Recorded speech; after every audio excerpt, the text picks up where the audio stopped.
So we're going to continue on now with the second version of the Fundamental Theorem of Calculus, where we integrate a derivative.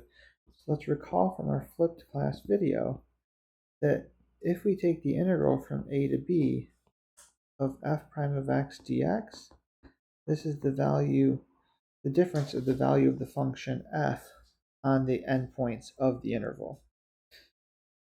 So our goal was, if we want to evaluate integral from a to b of little f of x dx, one way we can do this is we want to find, we want to find a big f of x, so that big f prime of x is little f of x. Okay, and we referred to an f of x as an antiderivative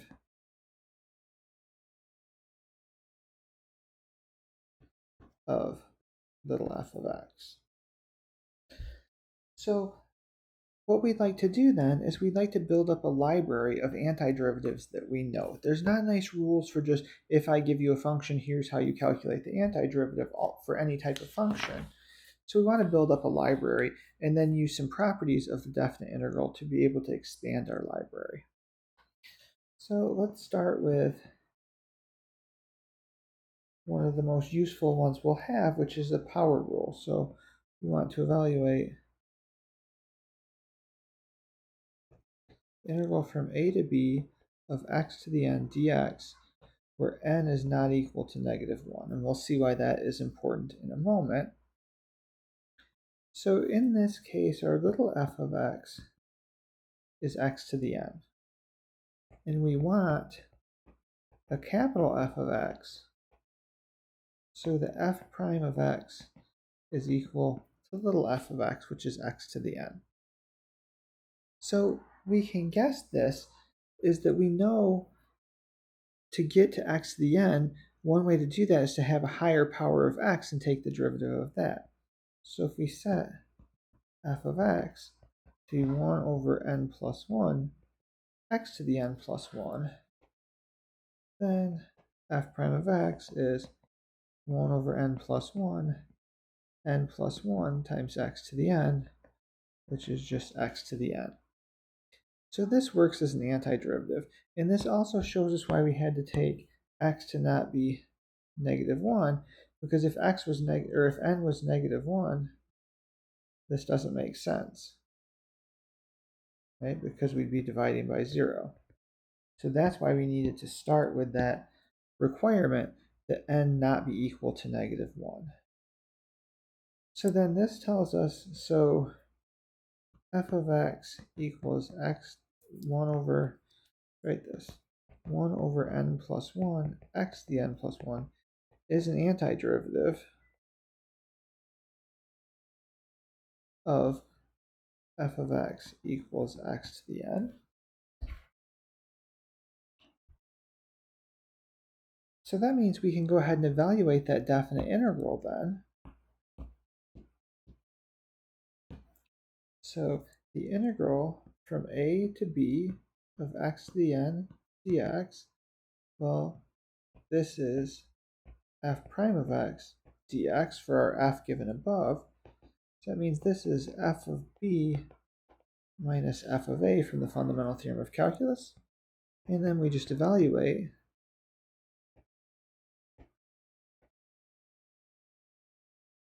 And we can also, if we like, write this as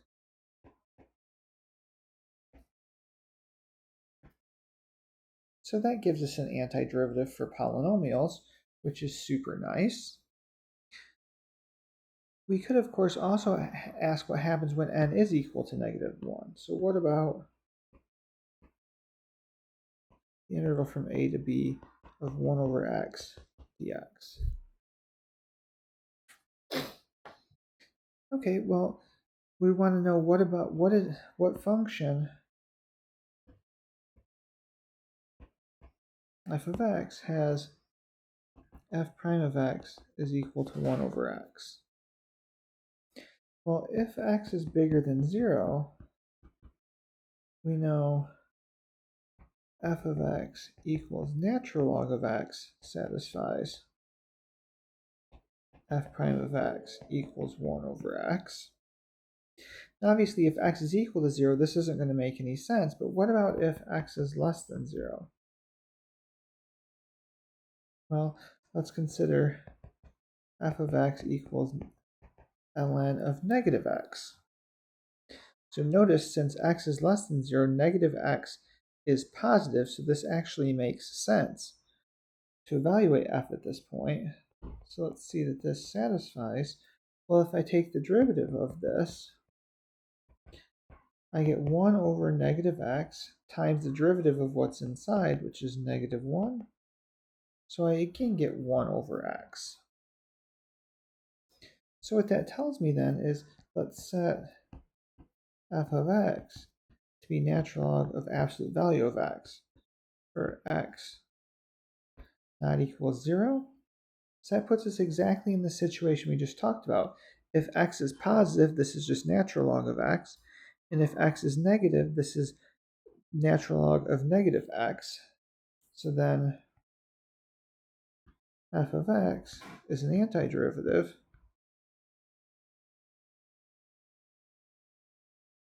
of 1 over x.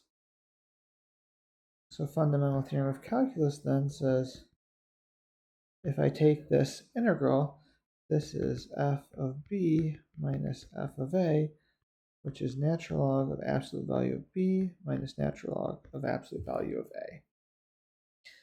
So now we know how to do all powers, antiderivatives of all powers of x.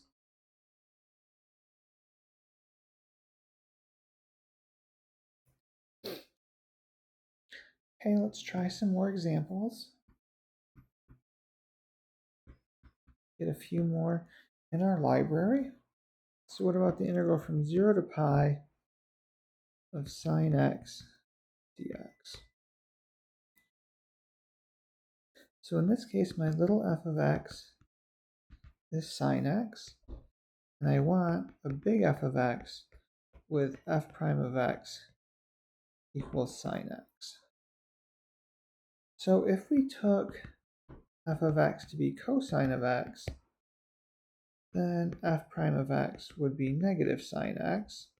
So that's kind of close, but not quite. So that doesn't quite work. But if we were to take f of x to be negative cosine of x, then f prime of x is negative sine x, which is sine x. So this one does work. So that means the integral from 0 to pi of sine x dx is equal to negative cosine of pi minus negative cosine of 0. So cosine of, so this is negative, negative 1, and then plus 1. So this is 2.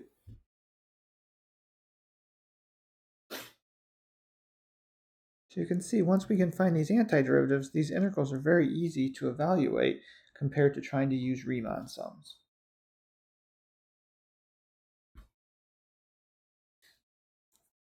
So if I want the integral from 0 to pi of cosine x dx, so in this case, my little f of x is cosine x, and so if we set f of x to be sine x, and if I take the derivative of this, I get cosine x, so that's good. So the integral from 0 to pi of cosine x dx is sine of pi minus sine of 0. Well, and those are both 0, so this whole thing is 0. And now we might have guessed this from the picture. So if we think of going to pi over 2 and pi, what does this graph of cosine look like? Well, we start up here at 1, we go through pi over 2, and then we come down to negative 1. And we can see the area here is the same as the negative of the area here. So the integral then should be 0.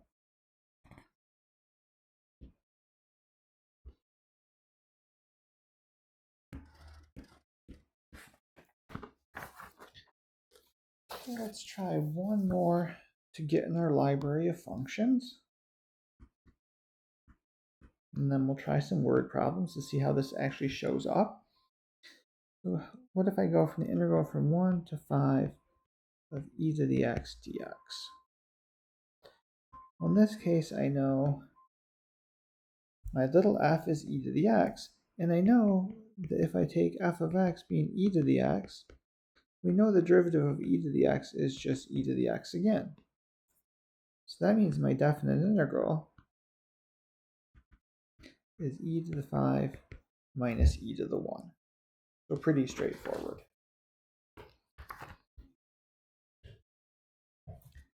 Okay, so now in terms of practical terms, let's think about what this theorem is telling us. So what does this mean?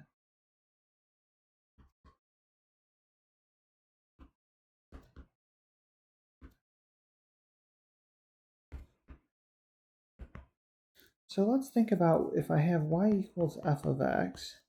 So generally you can think of this as a quantity. You're measuring a quantity of something. And then f prime of x is the rate of change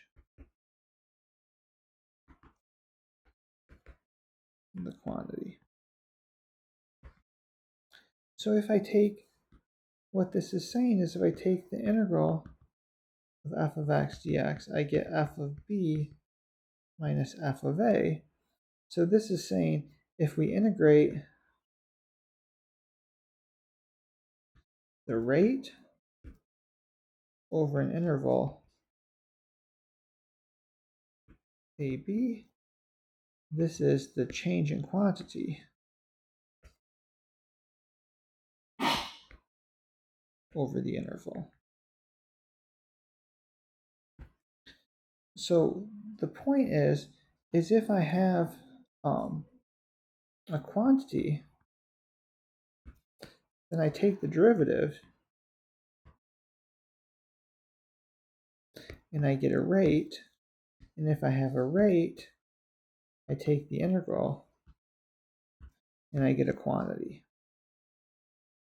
So this can be useful when you're trying to solve word problems to kind of know what you're supposed to do, because nobody is going to, well, at least I wouldn't tell you, take an integral to find the quantity. Given this rate, take the integral to find the quantity. I would say, here's a rate, find the quantity, and you have to know to take the integral of that. So this little thing in the box here can help you to remember whether you need to take a derivative or whether you need to take an integral. So let's see a couple of examples of how this works with word problems.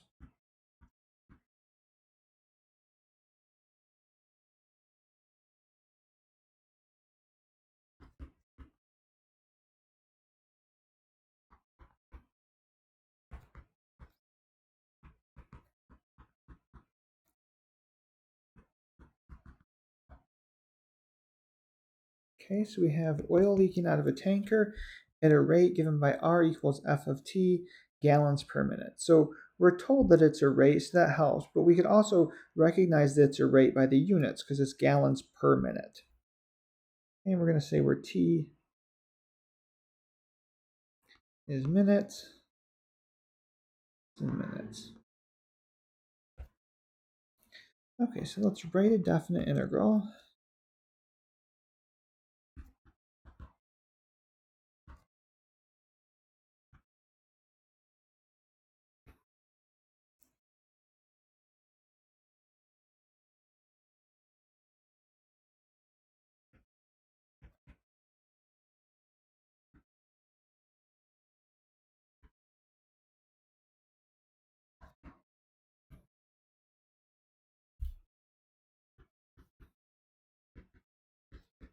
Okay, so we want a definite integral that will give us the quantity of oil that leaks out of the tanker in the first 1 hour.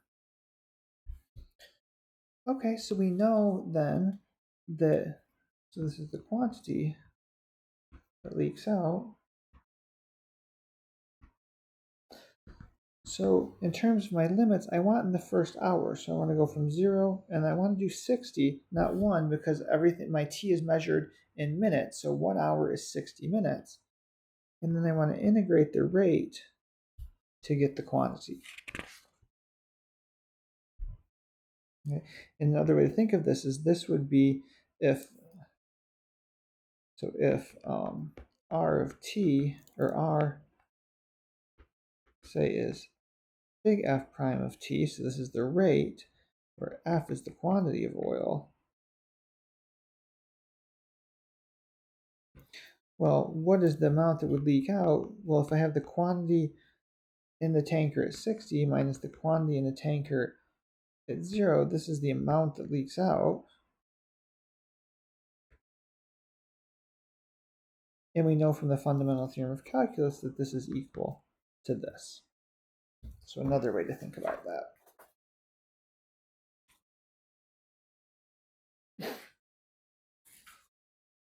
Okay, let's try another example.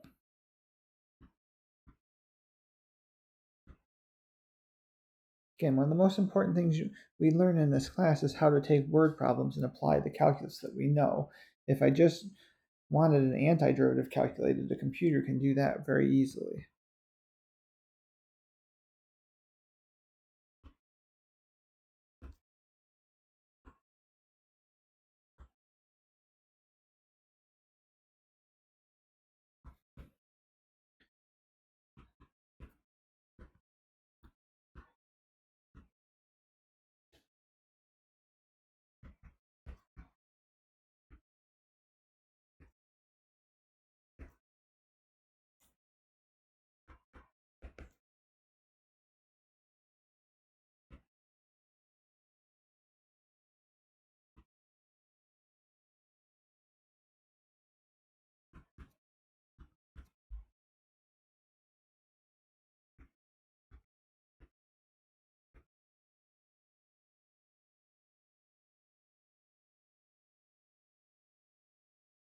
Okay, we have the amount of waste the company produces, which we'll give by W, and this is measured in tons per week, is W of t is equal to 3.75 e to the minus 0.008 t, and t is in weeks since January 1st, 2024.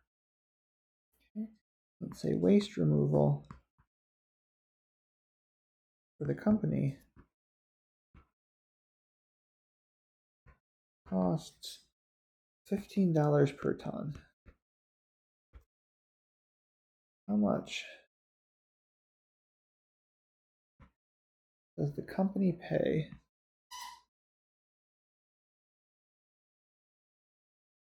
for waste removal in 2024? Okay, so notice that the W of t is in tons per week. To figure out how much we pay, we need to know the amount of tons. So if we have, say, F of t is the tons, we would want, over the year, we want F of 52 minus F of 0, and this is the tons of waste over the year. So there's 52 weeks in a year.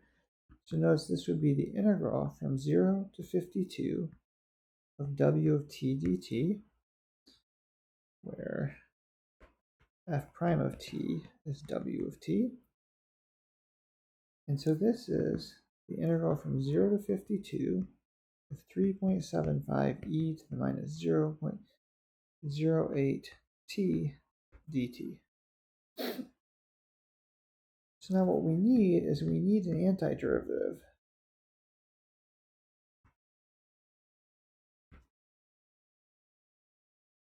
for, well, we can bring that 3.75 out front by properties of definite integrals. So we really just need an antiderivative for e to the minus 0.08 t. Now, if it was just e to the t, we would already know an antiderivative for that. But if we take the derivative of an e with the power, we use chain rule comes down. So let's try f of t equals 1 over negative 0.08 e to the negative 0.08 t. See if that works. Well, when I take the derivative of this, I have the 1 over negative 0.08. And then when I take the derivative of this, I get the same thing back.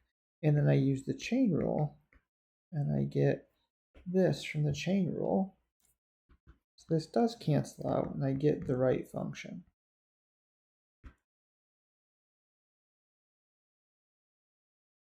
So that says I know the antiderivative now. So we can say the total waste removed. Well, we said this was the integral from 0 to 52 of 3.75 e to the minus 0.08 t dt. And this is 3.75 integral from 0 to 52, 0.08 t dt. And now we can use our fundamental theorem of calculus in the antiderivative we just constructed. This is 3.75 over negative 0.08, and then I have e to the negative 0.008 is 52 minus e to the negative 0.08 times 0. And if we enter this into a calculator or the computer, this is about 159.52, and this is measured in tons. But remember, we were asked for how much the company pays, so the total cost, remember it's $15 per ton, so this is about 15 times 159.52. This is about $2,392.87.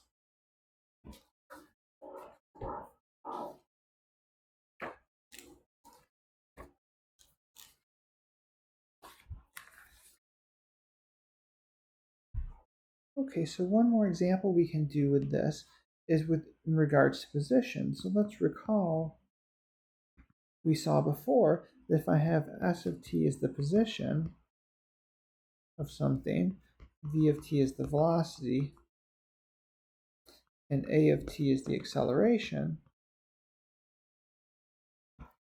then s prime of t is v of t, and v prime of t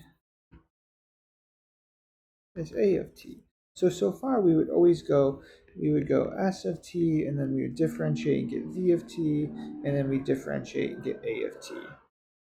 But often we want to go in the other direction. We might know the acceleration and want to get the velocity and the position. For example, if we're talking about, say, an object falling under gravity, we know the acceleration due to gravity. We might want to find the velocity and the position. So let's see an example of how we could do that.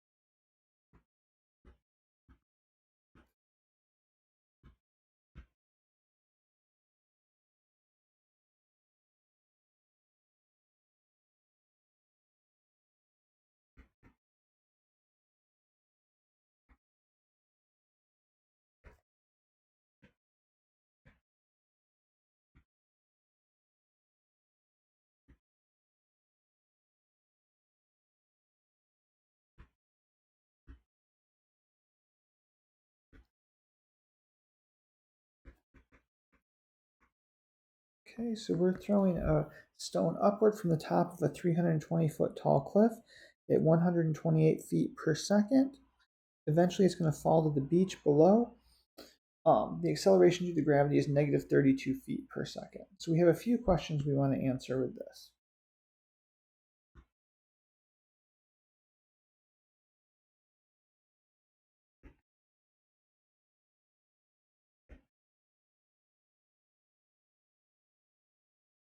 Okay, so how long does it take to get to its highest point? What is the maximum height?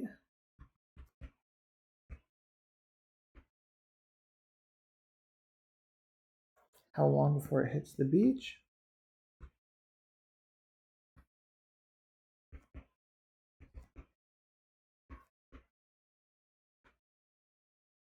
And what is the velocity on impact?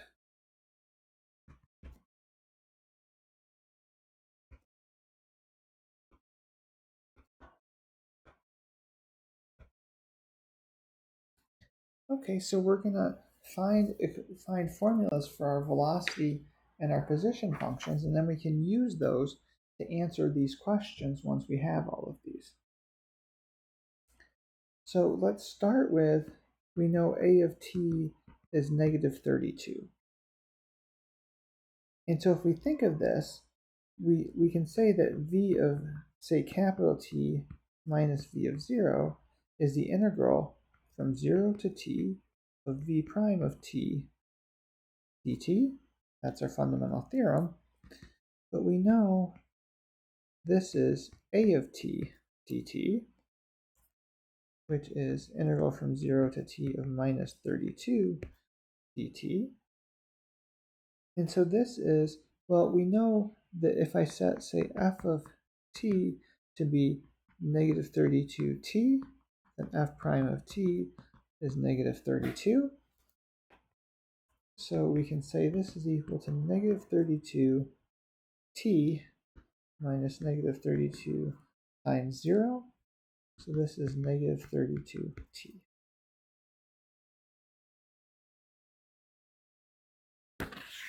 And then we know that v, so this would say v of t at any time t is negative 32t plus v of 0. But we know v of 0, well, that's what we're throwing it at, and we're throwing it at 128 feet per second. So this is negative 32t plus 128. So that gives us our velocity equation. So let's go ahead, put this in a box so we remember that's our velocity. And now we can find, we know that if we throw a stone up, its highest point is when v of t is equal to 0, because it's going up and then it starts going down, so it has to turn around and the ball has to, or the rock has to stop briefly at that point. So v of t is equal to 0 when minus 32t plus 128 is equal to 0. And if we solve that, that says t is equal to 128 over 32, which is 4. So it reaches its highest point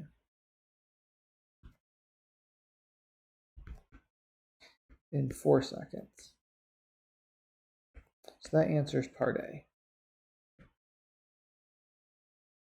Now, we want to know what the height is when it's at its highest point, so we'll need to find the position function for that. So we know that s of t minus s of 0 is the integral from 0 to t of s prime of t dt. But we know s prime is the velocity of t. This is the integral from 0 to t, and I have minus 32t plus 128 dt. There should be a little t here. And so we can break this up as minus 32 integral from 0 to t of t dt plus 128 integral from 0 to t dt. Think of this as a 1 here. So we have power rule for both of these. So this is minus 32, and then I will get a 1/2, and I'll have t squared minus 1/2 0 squared plus 128 t minus 0. So this is minus 16 t squared, and I don't have any the 0 term there, plus 128 t. And so if we look back what we started with, this was s of t minus s of 0. So s of t is minus 16t squared plus 128t plus s of 0. And now we go all the way back and look at our problem statement again. And notice we're throwing this from the top of a 320-foot cliff. So our position at time equals 0 is the top of that cliff, so it's 320. So that says this should be minus 16t squared plus 128t plus 320. And that's our position equation. And so recall it got to its highest point when t was equal to 4. So its highest point is s of 4, which is minus 16, 4 squared plus 128 times 4 plus 320. And if we work that out, that's 576 feet.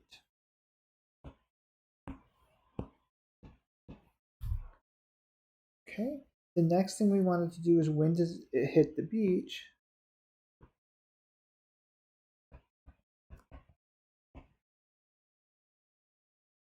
Well, this is going to be when s of t is equal to 0. So we have s of t is equal to, well, I can factor this s of t above here, and I can write this as 16, and I get 20 plus 8t minus t squared. And so notice this, so we want this to be equal to 0. And so that means I want t squared minus 8t minus 20 to be equal to 0. And this factors is t minus 10, t plus 2 equals 0.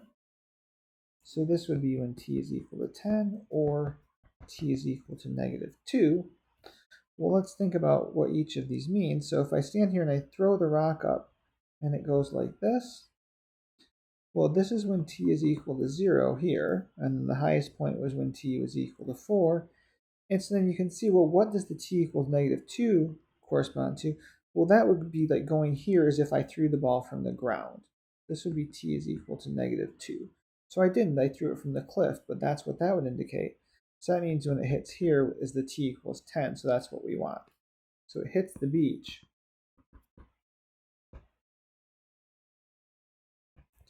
after 10 seconds. And now the question was what is the velocity? Well, I just plug in the 10 then. So v of 10 is 128 minus 32 times 10. And so this is minus 192 feet per second. And so notice the negative sign on the velocity indicates that it's going down. So that's how we use the fundamental theorem of calculus to solve some applied problems.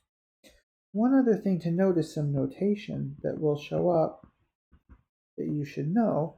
So notice that we've been doing things that look like this, and this is the definite integral. And this is a number. So this comes out to be some number. So one notation we can use for the antiderivative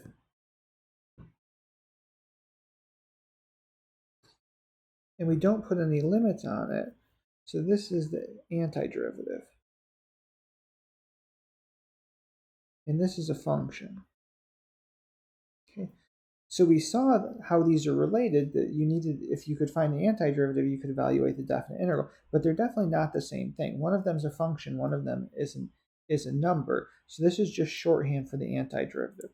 So for instance, if I wanted x to the n dx, where n is not equal to negative 1, I could write this as like this.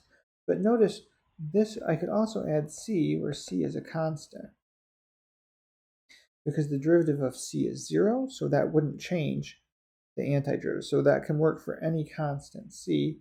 And similarly, we have some of the other ones we found. This was negative cosine x, but we can also add a constant. So this is referred to as the general antiderivative, because we have that constant there. And same thing for these other ones. So some of the other ones we found, just to have them written down here.